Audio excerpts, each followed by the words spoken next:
Mummies, gold, discoveries, all of these words trigger reactions in people. What we wanted to do was remind people that there was more to Tutankhamun than the gold, and there was more to Howard Carter than just the tomb of Tutankhamun. When the discovery happened in 1922, that was just after the 1919 revolution. It was an example which politicians used at that time as an opportunity to show that we have a great history behind us and we deserve a better future. Howard Carter built this house in 1910 when he was flush with money from working for wealthy Lord Carnarvon, and he lived here during the winters for pretty much the rest of his life until he died in 1939. So when he excavated in the Valley of the Kings and discovered the tomb of Tutankhamun from 1917 to 1932, this was his base. Of course, when the house was built, it was in full desert. There were no trees, not a blade of grass, and very little water. Style of architecture that is influenced partly by local mud brick architecture, but also partly by English arts and crafts architecture.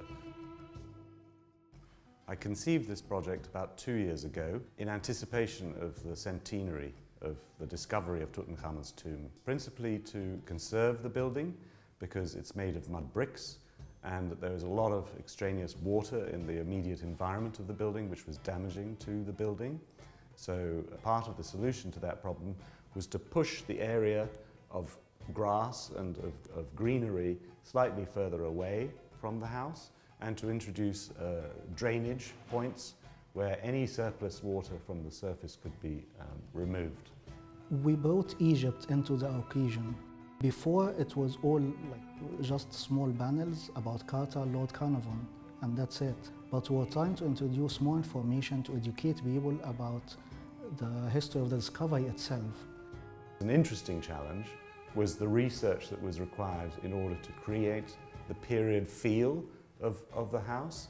Decoration and layout of Carter House, we've tried to return it to the original colour scheme that Howard Carter commissioned for the house and to fill it with objects that he would have recognised, either because they are replicas of paintings he made or objects he excavated or owned, and also to give domestic equipment from the time. We have contemporary food, cutlery, bottles, and also equipment that as an archaeologist he would have used. We've got planning material, cameras and measuring tapes.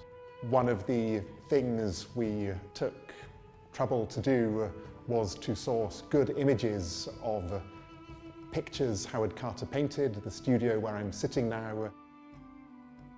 Many Egyptians were involved in the discovery, but they were overlooked or underappreciated the contribution, or maybe sometimes not even mentioned at all. And that's what we're trying to bring back here, to tell the Egyptian side of the story also.